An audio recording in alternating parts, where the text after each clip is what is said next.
ஆதியாகமம் 2:15 பாருங்க.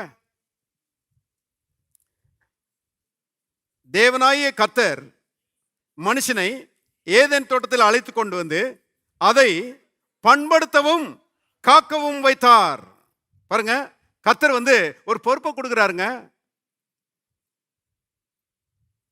முழு தோட்டத்தையும் ஆண்டு அனுபவிக்கக்கூடிய அதிகாரத்தையும் உரிமையையும் அவனுக்கு கொடுத்து கர்த்தர் சொல்றாரு, தோட்டத்தை காத்துக்கொள். என்ன அர்த்தம்?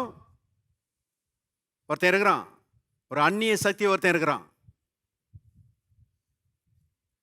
விழுந்து போன ஒரு தூதன் ஒருத்தன் இருக்கிறான், பிசாசு என்கிற ஒருத்தன் இருக்கிறான். அவன் அவன் அழிக்கிறவன், கொல்லுகிறவன், திருடுகிறவன். எதன் மூலமா அழிக்கிறான், எதன் மூலமா கொல்லுகிறான், எதன் மூலமா பாருங்க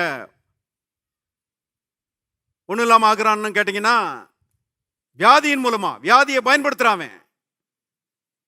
வியாதியின் மூலமா திருடுறதும் கொல்லுகிறதும் அழிக்கிறதுமான வேலைகளை பிசாசு செய்கிறான்.